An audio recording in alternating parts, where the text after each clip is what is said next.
If you closely observe our planet Earth, our divine mother, then we'll see it's like a giant living being, undoubtedly. The science is also saying the same thing. And even if you look at this tree, for example, this tree, you will see there are so many organisms now taking refuge on this tree. So this tree is like a living organism.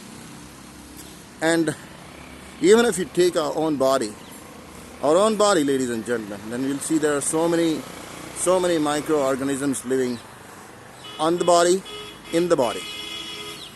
When we inhale, we're inhaling so much of life, so many micro germs. Pathogens could be good, could be not good for our own health.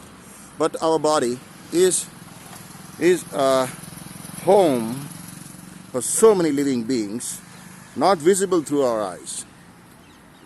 If you take a microscopic view, then definitely we'll see our body is full of so many different life forms. So what does it mean? It means, even you look at the moon, you see? Yeah. So that is also a living being. For a lover of life, everything is alive. So that is one. And that is ultimate, if you realize this. So if we believe and we see very clearly that our own body is not our body, I mean not an individual form, but it's a home for so many living bodies, so many life forms. So how can we claim that this is our body? I repeat, how we can claim and take pride or boast of that this is our body? Definitely we need to take care of it. Yeah. So who are we? When we look at this body, we are definitely what we eat, what we consume, and we grow all kinds of biochemicals. But it's a home, it's a field of consciousness in which so many life forms exist. So if you go furthermore, just stretch our intellect and stretch our knowingness and seeing as a witness, then we see we are just the pure consciousness, and the body is in the pure consciousness. And if this body is in a pure consciousness, then whatever we see around is in our pure consciousness. So there is no division. But somebody may ask, so then why I can't see? If it is oneness, then why I can't know the thoughts and feelings of other being? No. I won't say that it is impossible.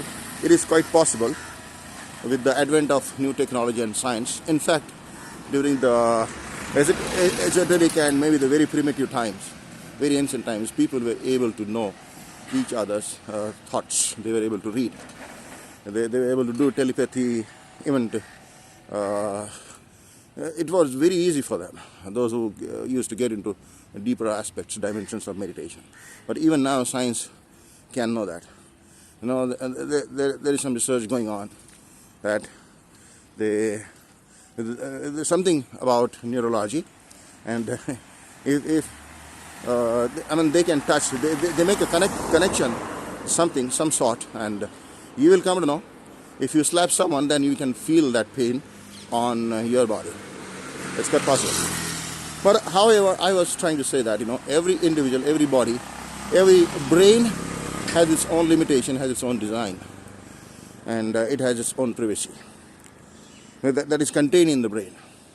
But when it comes to stretching our intellect and knowingness, and as a witness, you see that there is no division. There is no division. And the common denominator, or the background of the background, is this pure consciousness. It's like an ocean, and on that ocean there are so many kinds of waves rising and falling, different kinds of forms. So I have a choice. I choose to be the wave, or I choose to be the infinite and eternal ocean. Once I do that, what is the benefit? I don't have any stress, I don't have any tension, and all the so-called problems pertinent to this being, as an identity, this body mind world, BMW body mind world, it falls. Whatever, it's about the person. Anything, any pursuit, could be the pursuit of happiness, of career, of so and so, growth, evolution, that is of a person. So all the pursuits will drop.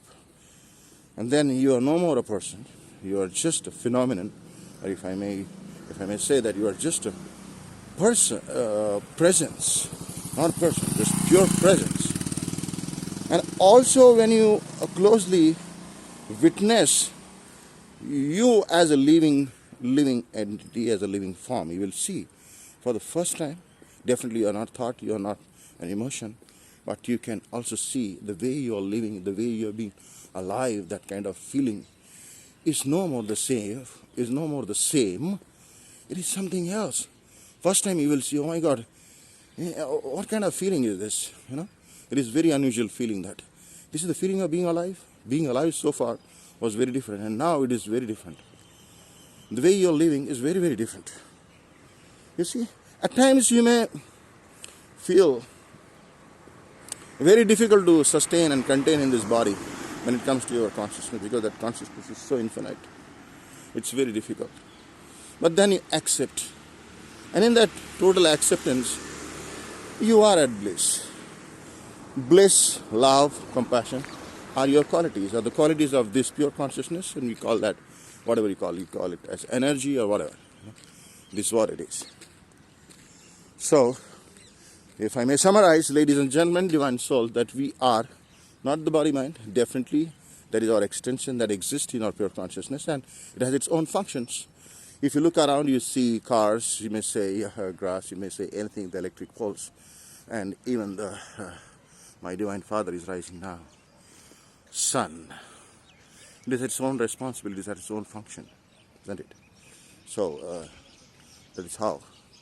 So, you see, then there is no conflict, ladies and gentlemen. We utilize whatever is inside a body, what is outside a body, the different kind of faculties, the externalities, whatever you see around, and there is no conflict, because you know that exists in the pure consciousness, and you are the pure consciousness. Thank you very much, ladies and gentlemen.